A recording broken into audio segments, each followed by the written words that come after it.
Good morning, everybody. I'm just going to allow it 10 seconds or so to allow people to join. But as you can see, we're here for our Diversity and Inclusion webinar this morning, and we are joined by TechVets. This session is going to be all about the power of community. But before we make a start with the introductions, I'll just use this time to run you through some of our house rules that we have for all of our webinars here at CISEC.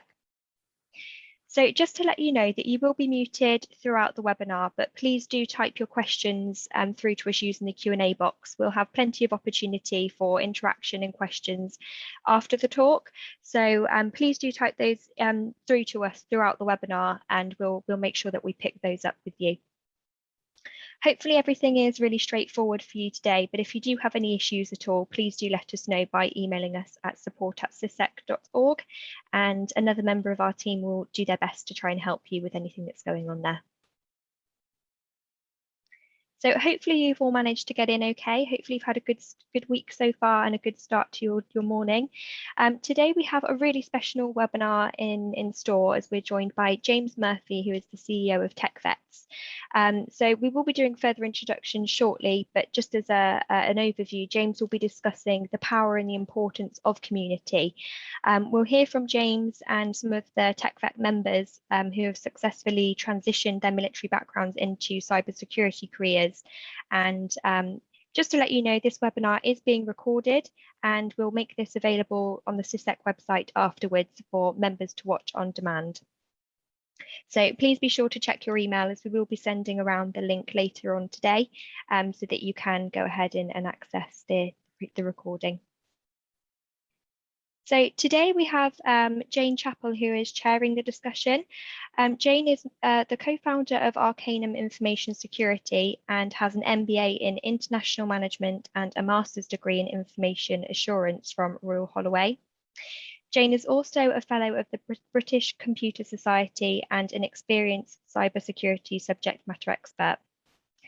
Not only does Jane have a huge amount of accolades, she's also an officer in the Army Reserve and was the first woman to command the Land Information Assurance Group, which was the Army's largest cybersecurity unit. So Jane, over to you to introduce the session, and really looking forward to taking up the questions at the end. Thank you, Sophie. Good morning, everyone. I'm delighted to be able to introduce James Murphy from TechVets.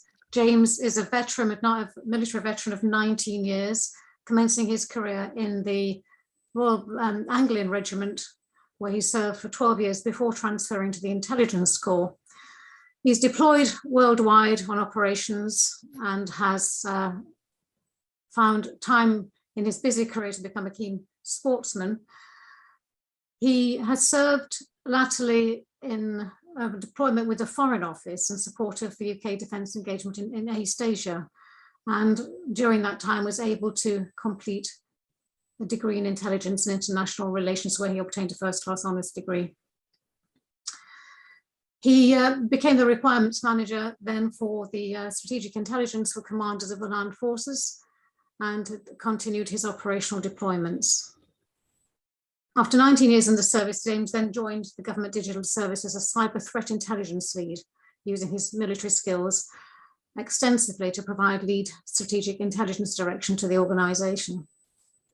He joined TechVets and supported operational activities of their headquarters, and he's given much of his time assisting veterans and service leavers with career guidance and delivering the first TechVets talk at the Royal Signals Blandford Forum Resettlement event. He represents TechVets at career discussions, and he's spoken with the then Foreign Secretary, Jeremy Hunt, and the Defence Minister at the time, Penny Mordaunt. He's established the London chapter as co-lead and hosts the first TechVets chapter events. He's now in the appointment of CEO of TechVets. And according to James, he said it's his London now, his dream job. So he's providing his energies, experience and passion towards forging cybertech career opportunities for veterans. So James is now going to talk about the work that he and his organisation and his team do and the benefits to veterans and career guidance. James, I'll hand this over to you, and I look forward to answering questions and after this presentation. Thank you very much, Jane, for the introduction. I'm hoping you can see my my slides. Fantastic. Look, first and foremost, it's great to be here. Great to have the opportunity to talk to people about the work that TechVets is involved in. And ideally, what I want to do is just shine a light on some of the sort of key themes within TechVets, the problems we want to solve, and the way that we're trying to solve it. And at the heart of that is always our sort of community approach to how we help individuals embark on new careers in cybersecurity. So, and then we'll finish off as well with some really great accounts from some of our members who have transitioned, as Sophie said at the start, from military careers, all of them coming from slightly different backgrounds and having different sort of obstacles and problems to solve, and different routes into various different disciplines within cybersecurity. So, we all know or have heard or certainly would have read of the problems that we have within industry, the skill shortage. Very, very complex problem. It's not as black and white as people make out that we can just get more people in. And sometimes what we need is diverse talent to be coming in from other professional areas in other sectors, other industries, and provide them the right support and training to give them their new careers, to support businesses in delivering their cybersecurity across all industries. And this is one of the problems that TechVets is trying to solve. The other one is the sort of traditional pathways that are trodden by military veterans and service leavers when they leave the military tend to be into roles that are already being redefined by shallow AI, automation, machine learning, robotics, etc. And they'll increasingly be impacted over the next 10 years. So what we want to do is to provide them a new way of finding sustainable careers. We have only 4% of military veterans out of the 14,000 that we have leaving every year, moving into information communications, with the majority, as I said, going into those traditional roles. But they have loads of skills, as many people do, coming from diverse backgrounds. They have a professional experience from their military careers, and that includes things like picking up specialist knowledge, oral communication, team working, positive attitude, managing and motivating staff and team members, as well as problem solving, planning and organization, and time management. And these are really, really important soft skills to have. And it's not always about just the technical skills within the cybersecurity industry. What we need to do is basically help them to upskill, help them by creating opportunities, and therefore helping them to get in front of hiring managers. And at TechVets, this is exactly where we come in. We're a non-profit, and we're also a program within RFEA, the Forces Employment Charity. We provide opportunities for veterans, for service leavers, full-time and reservist serving people to join our amazing community, which I said underpins everything we do, to learn and train using leading resources, and to receive valuable employment support. And in doing so, we build on the strengths of veterans to support the UK's digital economy. And we do that within what we regard as our three core pillars: the community, the training and education, and the employment support. And we deliver our services across all three, because you can't just do a 5-day bootcamp course and become a cyber specialist. So that sort of multi-layered approach gives more adequate support for people at all levels going into all different routes and roles in cybersecurity. I spoke about our community, and we have a Discord community. It contains more than 3,000 members, which is fairly active as well. It also includes loads of veterans, and this is the real importance of our community and the strength of our community. We have a load of veterans who are already experienced in cybersecurity or technology at all levels of seniority, and they provide free, trustworthy advice and support to all of our members, especially those that are new and just starting out on their pathway. And it helps many of those members mitigate the companies out there that are looking to exploit the sort of vulnerable period that an individual has when they're changing careers. And when someone leaves the military, they have a load of funding that they have available to access courses. And we have a lot of companies out there that are offering extortionately priced and often inadequate training that also paints a very misrepresented picture of the truth about salaries. We've all seen these adverts of 70k average salaries, and certainly that is not the case, especially for entry-level positions. Our Discord community, in essence, provides a forum for people to collaborate on ideas, share experience, support each other's training, but also to maintain a close family community that many have within their military service. It's all about paying it forward and supporting each other. We've built 29 strategic partnerships so far, and we've got more waiting, ready to be finalized. And this provides our members with free training, includes our Veterans Digital Cyber Academy through Immersive Labs, Splunk Fundamentals 1 and 2, the Fortinet NSE program, Python Coding Essentials, TryHack Me vouchers, and access to numerous press courses, plus there's plenty more on an ad hoc basis as well. And this basically helps them to upskill in valuable skills that are relevant to industry. And then once they've got those skills, how can we ensure that they can put those to good use and land a role? And this is really quite a challenging experience for them because they don't have industry experience. So they've got to try to overcome that. One of those ways in which they can do that is by articulating their military experience in a way that industry understands. So we provide a CV review service, and that basically enables them to get their CVs to experienced cybersecurity professionals within our community to work through their CV. We also have a Crest CV distribution service, and that gets their CVs out to the 277 Crest member companies across the UK. And then finally, we have a jobs board.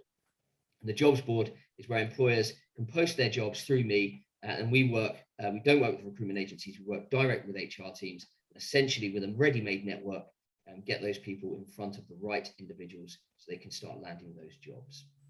So in essence, that is TechVets, the three core pillars underpinned by the community, but providing support with education and training, and then getting them in front of hiring managers for the employment support. Now, what I've got is Meredith, who's basically conducted a load of interviews with some of our members. And these are really, really awesome interviews with some great information about individuals who have gone through that process of leaving the military and moving into cybersecurity careers. To them and how it can support others. So here's what they had to say. So Andrew, can you tell us what your military background was? I spent 20 years as a Royal Air Force intelligence officer. So exploiting, understanding, analysing, disseminating information was second nature. So it was obvious to try and use this skill set in a commercial environment. And cyber, being a very information-heavy environment, lent itself to that perfectly. So what made you leave the RAF and pursue a commercial role? It was family circumstances. I was at the stage in life where I certainly had a lot of fun running around, doing all sorts of adventurous bits and pieces that you can with the military. But I now had two small children who I had to provide a level of stability for. And so I needed something that could provide the right environment for my children to grow up. The job that you're in now, can you tell us a bit more about your role and your specialism? I'm a cyber assurance manager for a small to medium-sized cyber specialist company called 6.6 based in London. And my role is to try and give an information asset owner, a system owner, the highest level of confidence that the information and their systems that they have are going to be protected and they're going to be safe.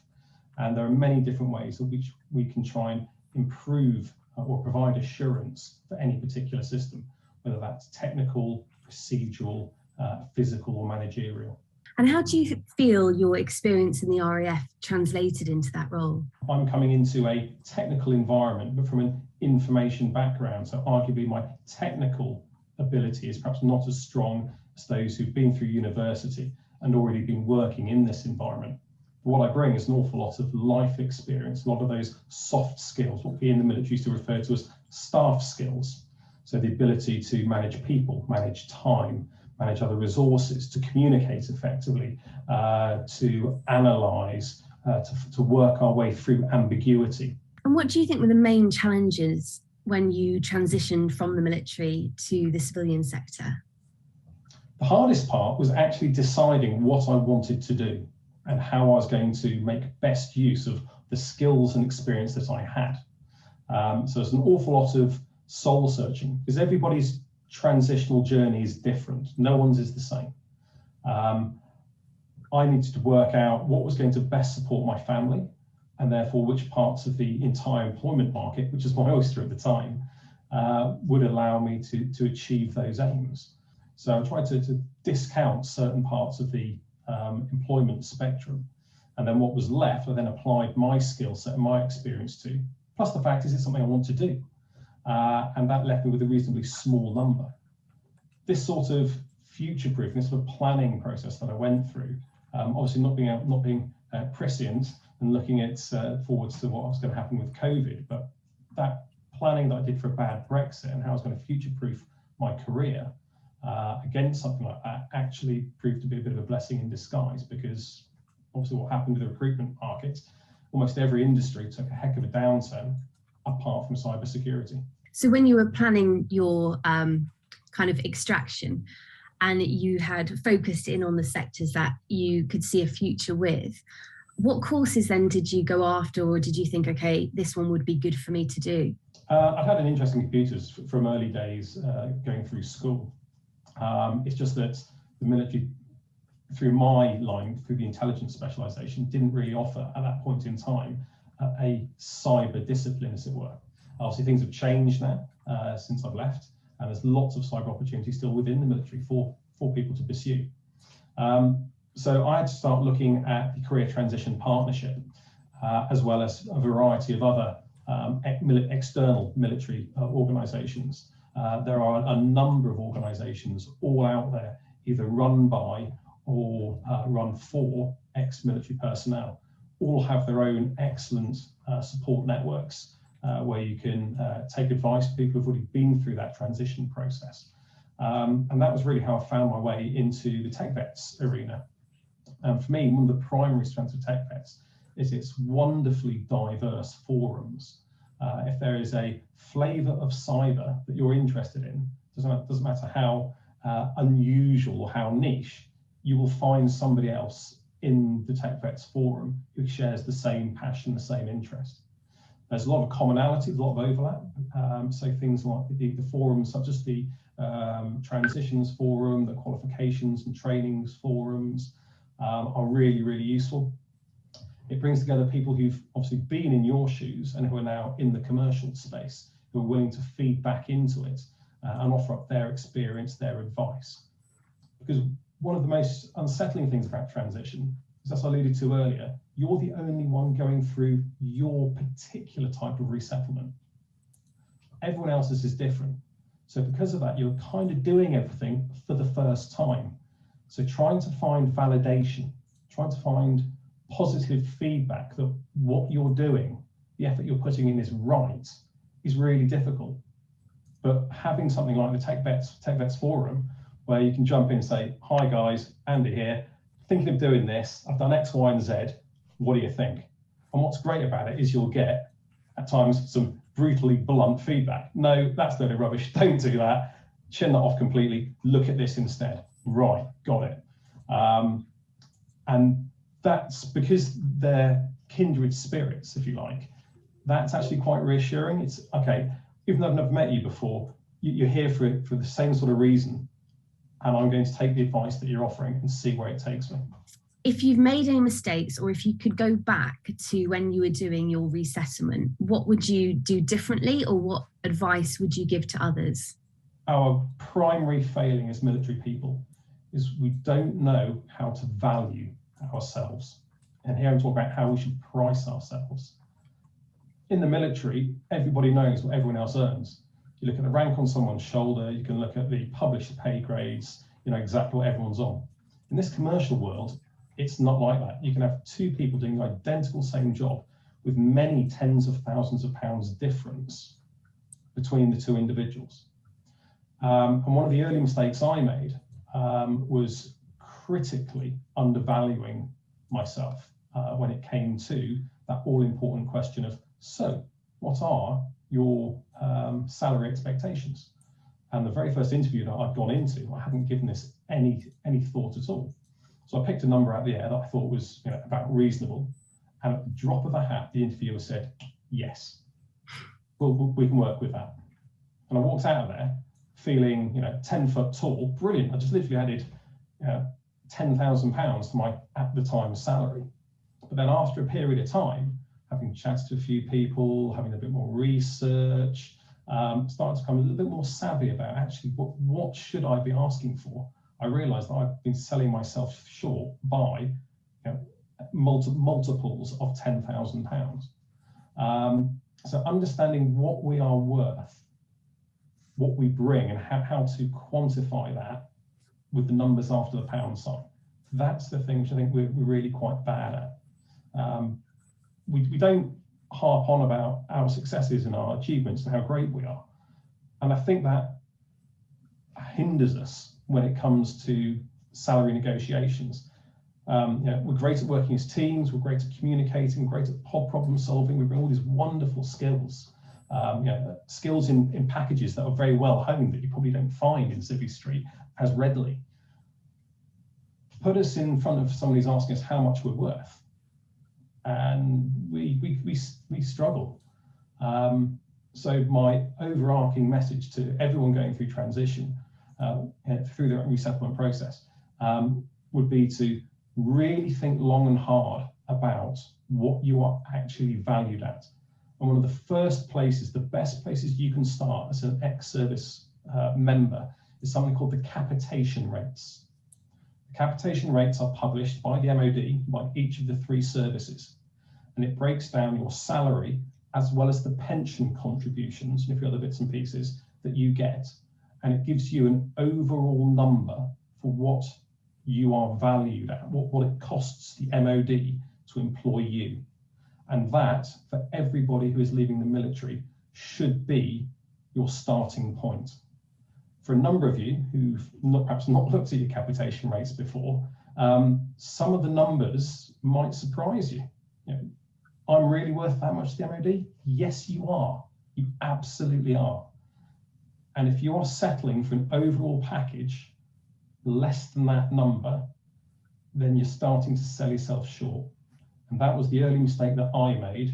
Thankfully, didn't fall into it. I was able to dodge that one. That's absolutely brilliant advice. Thank you so much for joining us for this webinar, Andy. We appreciate it very much. Cheers, and good luck to everyone who's listening. So next up, we're speaking to Ben Full. Welcome, Ben. Could you tell us a bit about what your military background was? So I left the Air Force in 2019 after 16 years as an engineering officer doing aerosystems engineering. So working on aircraft systems, weapons. I worked on a number of different aircraft platform types over my career, and then did 4 years in defence intelligence in the Ministry of Defence, and then finished up doing a squadron commander's job doing engineering support at RAF Brize Norton. And what made you decide to leave the military and take the leap into cyber? So I took my option point on my pensionable service, and because of my family situation, I wanted to spend more time at home with a very young child. I decided that would be the right point to leave. At the point I put my option in, I had effectively a year to decide what I wanted to do. I ended up going to one of the early TechVets events in when I was doing my London job, and thought, that's interesting. I'd never really considered cybersecurity before. This sounds interesting. I'm interested in tech. I'm interested in the internet and how it might be used as a weapon of choice in the future.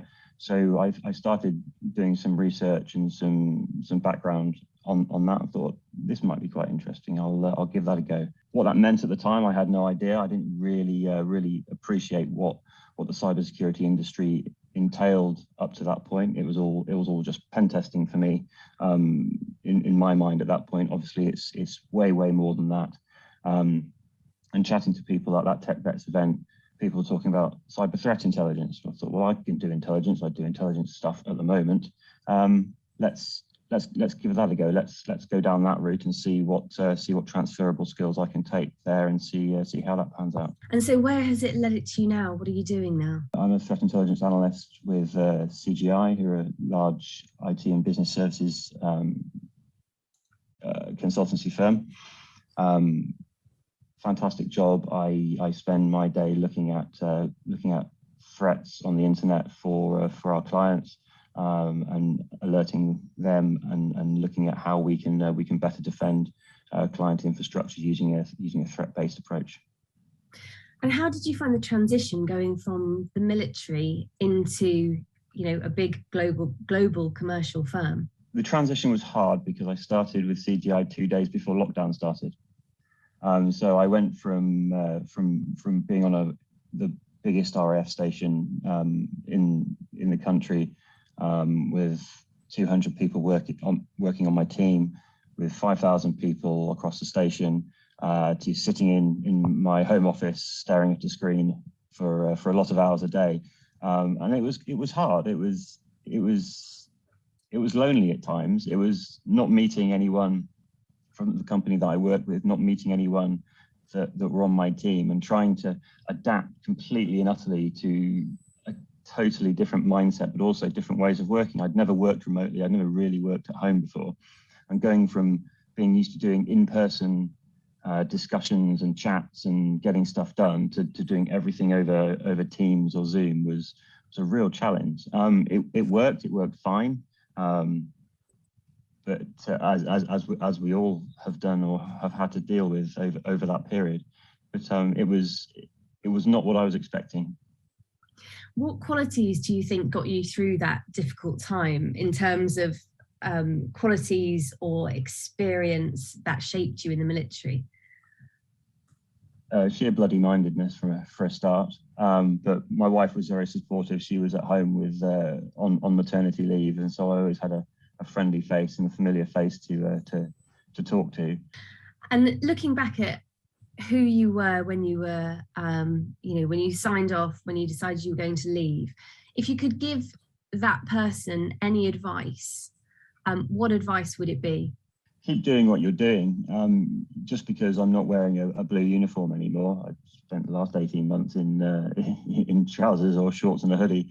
It doesn't take away from the person that you are when you were serving. Keep meeting people, keep talking to people, keep doing the things that make you feel like the person that you are or you want to be. So keep doing the fairs, keep doing the learning. It's a transition of job and career and lifestyle. It doesn't change necessarily who you are as an individual. That's a really good piece of advice. Thank you so much, Ben, for joining us. Ron, could you tell us a bit about what your military background was? So I was in the Army in the Royal Electrical and Mechanical Engineers for coming close to 14 years as a weapon systems engineer stroke armourer. So my career was entirely focused on like mechanical engineering, nothing cyber, nothing technical IT wise. But my career was cut short by medical discharge. I'd injured my back. It was an ongoing problem. So I rapidly had to look into different career path. So I saw there was a lot of people going towards cyber. I'm technically minded myself anyway, and always been somewhat of a geek, for want of a better word. I really enjoy IT and computers generally, and it was something that I thought maybe I could turn my hand to. Okay, so you've decided you've got to leave because of being medically discharged, and you set your sights on cyber. How did you get to where you are now as a cybersecurity consultant? If I'm quite honest, it was a lot of hard work. I had some time in hospital to sort of probe what might be good careers for me, but obviously the fields were quite limited with the back injury, limited mobility. That took all the engineering off the table and anything that I'd been previously suited to. So I was fortunate that I had some sort of like slight career mentorship from occupational therapists and things with suggestions. And they suggested growth areas, and cyber came up again, which was already in the back of my mind. Just because I've known other people whilst I was serving that were in those disciplines anyway, and were destined to end up on Civvy Street in those roles. So I started self-learning through, I think it was the likes of Cybrary. So I started trying to pick up the materials of Network Plus and Security Plus and just seeing how it stuck. I realized it was staying in there quite well. I've bumped into TechVets. Now, I can't quite remember how I came across it, but once I was in there, the wealth of knowledge that was just thrown at me from every direction. Any question I had, there was more than 10 answers to each one from different people in different areas and different fields. That was a really valuable resource. And from there, I could get a steer on where it was in cyber that I might fit best, whether it be some sort of defensive role, offensive, or even sort of information security, like auditing and management kind of areas. But I realized early on that I was quite technical and hands-on. I did enjoy the hacking side of it. I enjoyed the finding vulnerabilities and breaking things down. So from my mechanical mindset, I would look at things and sort of explode it in my head and see the working parts and how things connected. And that sort of applies really well to what I do in offensive cyber. But TechVets was absolutely the biggest tool that I've come across during resettlement. And from there, I knew that people from non-technical backgrounds could make it, albeit with a lot of hard work. So did you use any specific courses or access to academies within TechVets to help you retrain? When I'd started into TechVets, there wasn't a huge amount that was on offer at the time, although now the offering's like insane. The courses and other things that James has pulled in, unbelievable. And I have taken advantage of a few little areas like along the path. I was fortunate enough to sort of like be the guinea pig on a couple of little areas. And one in particular for me was the QSTM course. It was offered a few days, were offered free by PGI, who run the QSTM course. And then I had the option to pick up the final, I think it was 2 days, and the exam for a discounted sort of rate. And off the back of that, that enabled me to qualify as a Czech team member, which meant that when I started with my new employer, I instantly started like a rung up, which had it not been for TechVets, that course would have been a £2,500 course, which would have been, I wouldn't say prohibitively expensive, because I was fortunate enough to have my medical discharge grant. But at the same time, I didn't want to just throw money away on the off chance of passing an exam. If you rewind the clock and you were to talk to either yourself during that year of resettlement or someone similar to you who is just thinking about, pulling the trigger on leaving the army, what would be the kind of key piece of advice you would share with them? Like I say, with the medical discharge piece, I didn't really have a resettlement window other than just a bit of time to try and do some courses like in the evenings. But other than that, I was, being quite treated in things up until I was out.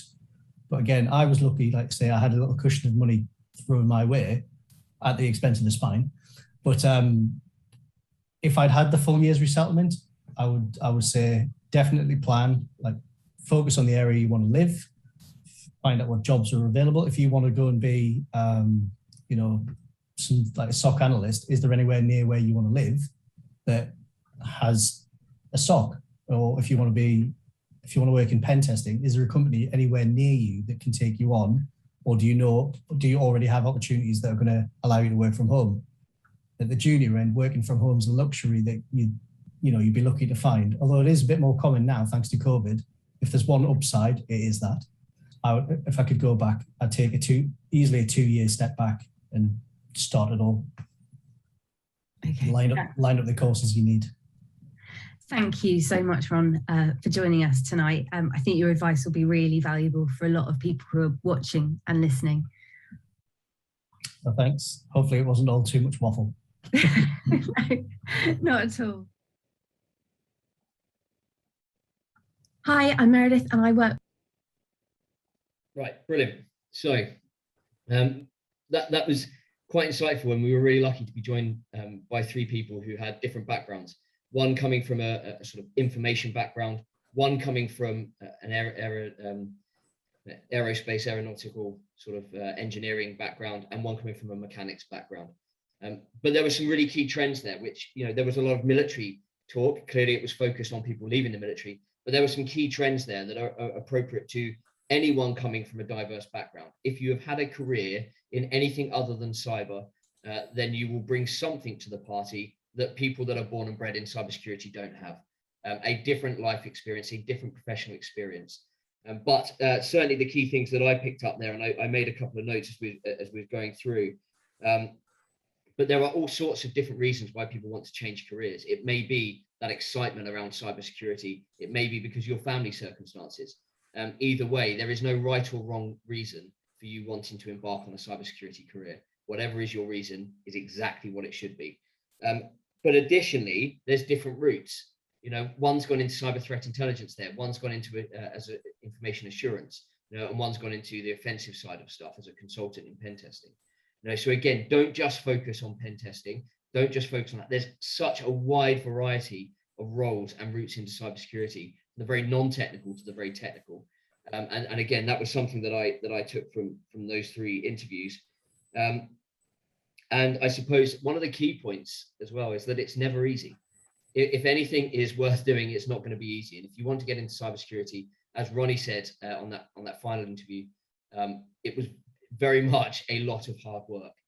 But you've got to be willing to put the hard work in. And if you're willing to do that, then opportunities will become available to you as you're moving along your journey.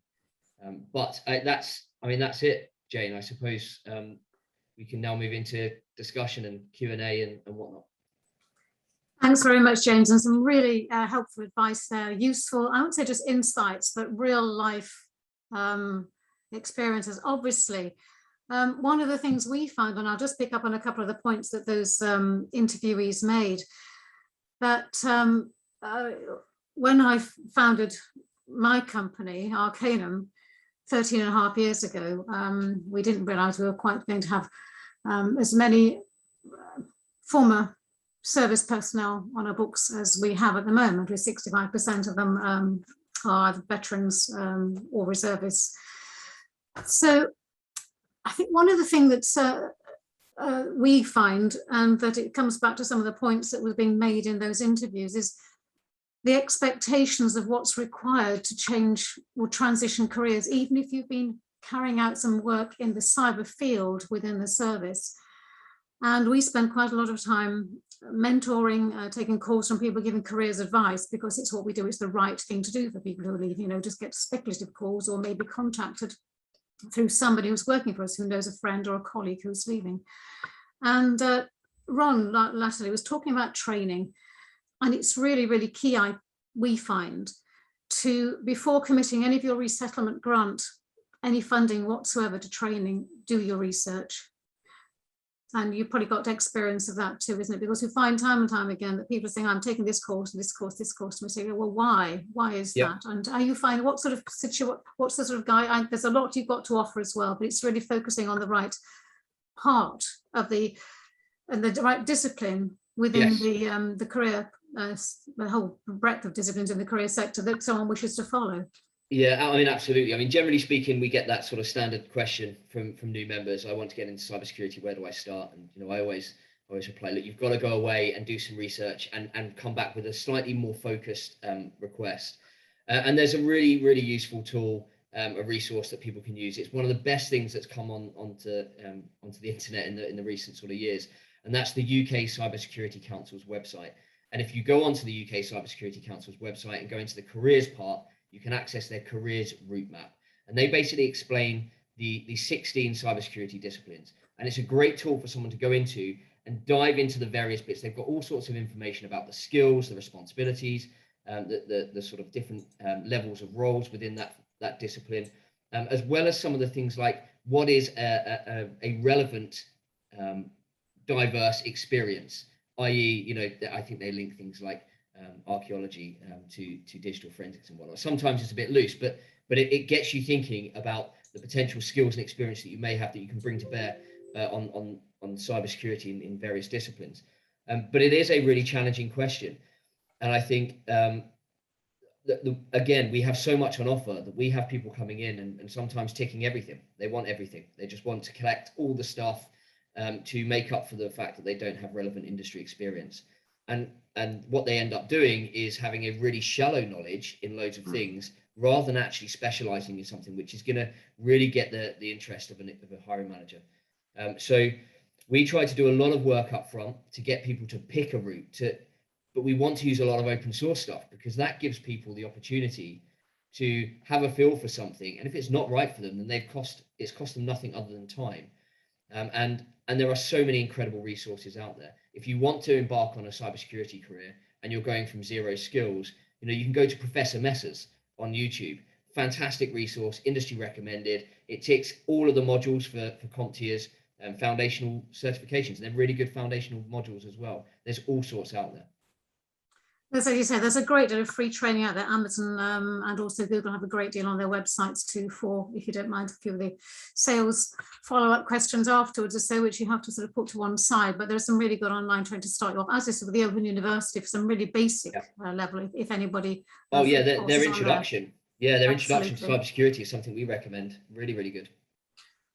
Leads me on to the salary expectations too, because earlier on in those interviews, we were talking about not valuing or undervaluing yourself. There's a counter situation, almost argument with that, as well as all the adverse is the overvaluation. It's finding the balance, and it is a difficult one, isn't it? And we had some really good advice about looking at your capitation rates. Something that to bear in mind, and you'll be able to reiterate this, James, is from the amount of experienced people that you've put through the organisation and given guidance to, is there is also a tendency to aim for, because understanding our individual's worth, to aim for a higher salary, or sort of the top end of it. But of course, alongside that, organisations, whatever they may be, are also looking for some tangible, relevant experience. So I think it's the expectation management for both parties, really. And it's a difficult one to try and play off, well, I think I'm worth this, and an organisation is only offering a particular level of salary, so someone may wish to look elsewhere. And it's an art, not a science, isn't it? Because it is. The experience is a hard thing. You've got that in spades, but it's just not in the sector that you're moving into. Yeah, and I think there's no right or wrong approach to this either. There's just hints and tips and advice that people can, take bits of and apply accordingly. Everyone's unique. Everyone's got a different circumstance.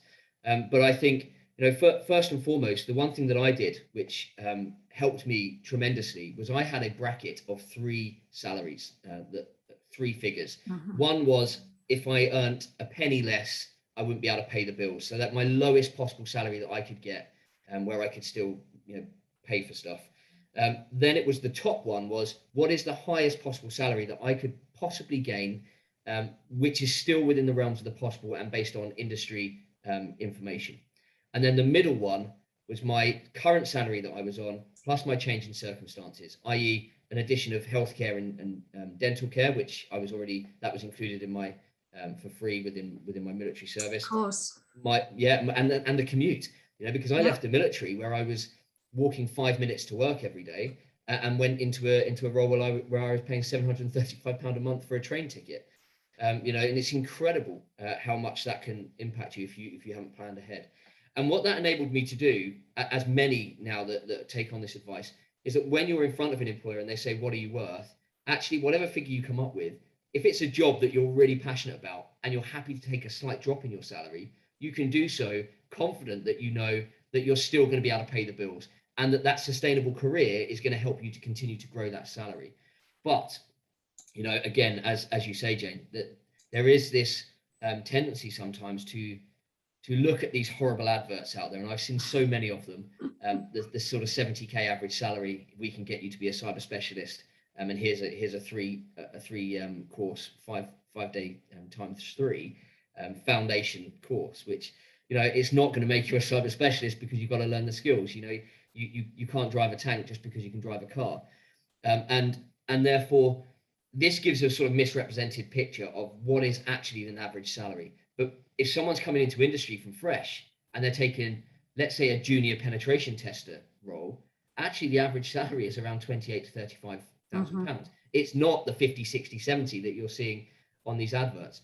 But the ability to negotiate is really key. And that's where I would recommend to people to get with people they know, professionals they know, and run practice sort of question and answer sessions and an interview sort of style with them to really bottom out how you're going to answer these questions.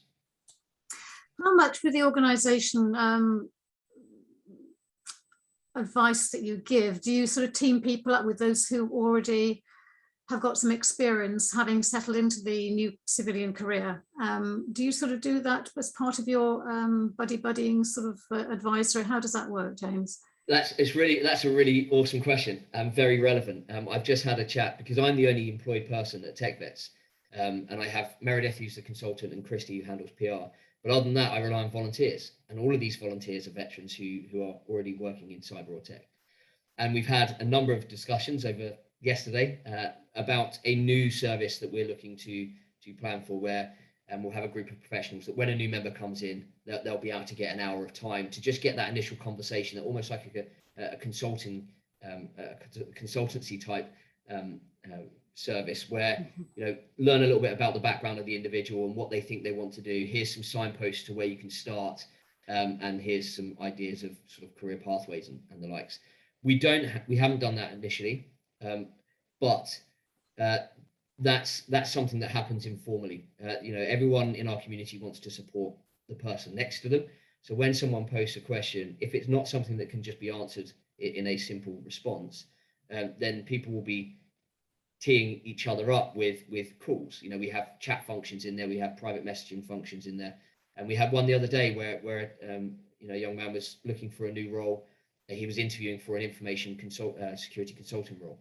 There was a bit in there about 27001 that he wasn't quite sure about how to present it, and he asked the question, and one of the guys said, "Cool, I've got half an hour this evening.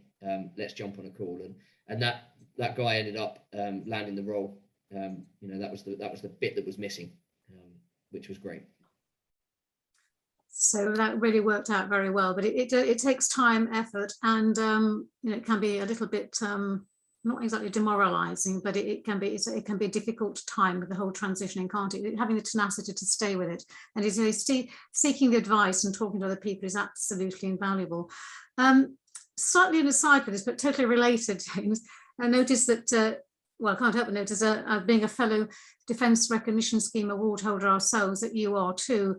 And I thought I'd just raise that here, because to those of you who are not aware, the Armed Forces Covenant is a pledge by the nation to support our veterans. And there are various aspects, so there's welfare, there's housing, there's support to families. It applies to all aspects of life.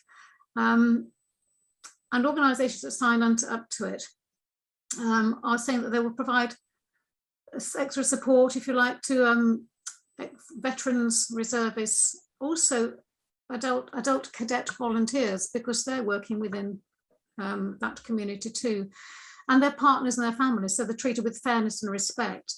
Part of that is employment, and that's a huge part of this, as well as the other aspects of welfare support. So I was just going to say that, you know, organisations who have this, that you may be looking to, whoever's listening, or those of you come across your path, James, who are looking to apply, would probably may see this on someone's website or on some sort of literature. So it really means not just forces friendly, but there will be an understanding in that organisation of requirements and the differences that veterans have. Some of the organisations that you have a lot of contact with, and no doubt have that membership, or achieved that award too, haven't they? Yeah, I mean, don't get me wrong, there are still a lot of companies that have the badge that don't actually deliver on what they're signed up to do. But that being said, it is a much healthier environment for people looking for diverse talent in general. And clearly the veteran community part of this scheme is clearly that is focused on the community that I support. But diversity in cyber is something that is a very hot topic, because people realize that if they don't do something about bringing in diverse talent, they're not going to be plugging the gaps they have for the next 5-10 years as we wait for these big sort of national programs to kick in. But the importance of the Defence Employment Recognition Scheme is that it's there, and once you have it, you are able to be held to account to a certain extent. But there are increasing number of companies that are very keen to employ veterans and service leavers, and are making really great gains in how they do that. Now, clearly, if someone's had a background which is very diverse, like the military, where it's quite incredibly difficult to some commercial environments, then a program approach is often the best way. And there are so many companies looking to put together programs, or already have a program in place, which helps get them in, gets them onboarded, gets them understanding the business, the various departments and functions around the business, as well as giving them on-the-job training, and maybe even support to gain some certifications as well. And this is really key, because it also means that at the end of that program, that company has someone who is a far more suitable candidate than just getting someone straight off of a CV sift. So that can be really important, and it certainly helped a number of veterans gain employment. One of the things that's come out of the Armed Forces Covenant too is now it's in legislation, is if veterans meet the interview and eligibility criteria, they are guaranteed an interview. So that's made a huge difference too. And I know most people are aware of that, but I just thought I'd mention that. So because there were sometimes difficulties around that for for people trying to attend interviews, you probably be overseas at that time, or maybe on a deployment when you call for an interview, they have to make provisions somehow to be able to accommodate that interview, whether it's remotely, in person, or whatever it is. So they just bear that in mind for anyone who's applying for roles too. But with the advice that's given by some organisations like TechVets and the many others who form your partnership too, all this information should be fairly forthcoming. But there's a great deal to take in at this time, whether you're returning as a veteran to a different type of career, or whether you're a service leaver. There is just matters to take on, but there's a lot of support out there and a great deal of help. And everyone I speak to as fellow veteran is willing to have a chat and give experience of the valuable experience that they've had and how it may help others, or in new areas of guidance that are coming up. Also, and as you say, the UK Cybersecurity Council, which has just appointed its new chief executive in a permanent role this week, is a really, really good, fantastic place to start. It is. The breadth of disciplines in cyber is huge, as we said. It isn't always a technical role, though many people will gravitate or wish to take up that role, particularly if they've come from sort of an engineering or an IT or some sort of even other technical comms background, particularly. Yeah. But there are many of the compliance, the auditing, governance, which is a huge part of cybersecurity, very much overlooked by many organisations, the whole management of risk and the treatment of risk. Those are all areas. Do you have a number of people who are looking for areas in that sort of compliance side and governance risk too as well, James? Yes, not enough, because the demand is very high. I think there's more organisations out there now that are looking to apply a good, robust cultural approach to control, access control and processes within their organisation. That's where your sort of compliance stuff comes in quite nicely, and your risk management comes in. And then there's a lot of automation and a lot of focus on instant response at the sort of technical end of things. But because you can really help lower the risk of being breached with good compliance, there is huge demand for it. And especially now where the risk matrix has got exponential increase on the amount of cells on that spreadsheet, and purely because we now have so many people working from home and using their own home internet, etc. So yeah, huge demand. And I think anyone who's worked with information or secure systems, which generally everyone in the military has done at some point, then you already understand some of the principles around managing the risk and understanding the threats to that information that you're storing. So it's a really nice transferable route for military service leavers. But again, you mentioned that the wide variety. You don't need to go in. If you're very early on in your journey, get yourself in the door in business development, sales, HR, anything you can do where you're immersed in a company that is dealing with nothing but cybersecurity. You'll learn through osmosis alone, and plus have support to develop your technical skills in a very relevant company, which sometimes can be a really good opportunity for someone to start out if they're very early on. And that's something that we suggest to a lot of people as well. We put a lot of people into sort of business development type roles and pre-sales, and people really scoff at sales, but no one gets a salary if people aren't selling stuff. Actually, in those sort of roles, interpersonal skills, which majority of personnel leaving the forces have, because you've had to be part of a team, you've had to be so dependent on each other and trust each other so very much. So just reiterating what you're saying there, indeed, there's a great deal of information to be found and also experience to be gained from working in another role other than cyber within an organization. Understanding how the organization or the business works, what is key to it, what's important to it, what its drivers are, because it operates in a completely different way to a military organization. There are similarities, but there are also some remarkable differences. And we're seeing a great deal of development in the operational technology space too. So as an engineer going into some areas such as that, cybersecurity has now become much more, belatedly so, but it's now happening due to regulations such as the Network Information Systems Directive. So there's an opportunity to transfer into cyber from an extant engineering Yeah, career. and it's not just one thing. That, I mean, so again, there is the cybersecurity industry, but actually cybersecurity pervades all industries, all sectors. It's every organization has to consider how they're managing and securing their data. You know, even market stall owners are using electronic payment methods these days. So there is threats and risks everywhere, and therefore, you know, cyber is quite a big growth area. Yes, a highly competitive environment. There is a huge shortage of people, as we've heard this a lot over the news recently, but this has been the case with cyber for the last few years. Getting the right sort of people into it, people with the right,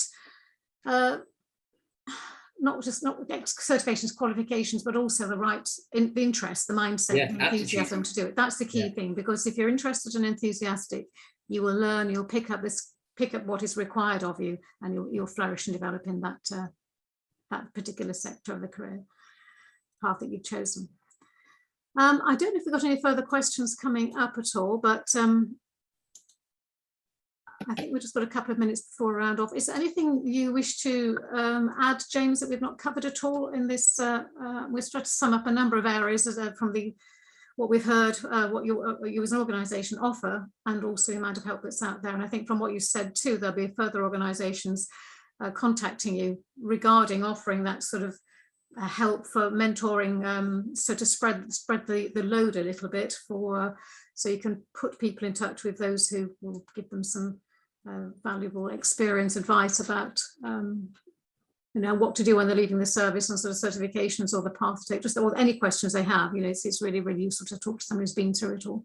It is. I think for anyone really, it's that combination of doing your own research, but networking with industry professionals to get behind the scenes, understanding, real-time understanding. Be confident in what you're doing, but don't be too harsh on yourself. If you're not getting something, you know, take a breather, take a step away, try a different approach. It's not gonna be an easy journey. It will be a lot of hard work, but the rewards are incredible, because the careers that you can get at the end of it, phenomenal. And of course, the we just got excuse me. Yeah, the network is there to support you, of veterans, of service leavers. Just think, bear with me. There's one message just coming through. I'm just trying to see what it is. There's one from Peter about GRC, and actually NIST. Yes. You know, NIST is something that's on the rise. You know, it's certainly it's massive in the US, because it's been legislated now for all defence contractors, for the Department of Defence over there. I mean, clearly it's increasing its you know, how many organisations are using it in the UK as well. Indeed, there's online, and there are various companies that are offering NIST training, the foundation, so to that's within the American standards. So it's worth have a look on the NIST website, and there's a series of special publications, the 800 series, which give a whole lot of open source advice. Quite technical in some areas, but it's worth having a look through if you just want to spend a rainy afternoon. Just what's out there.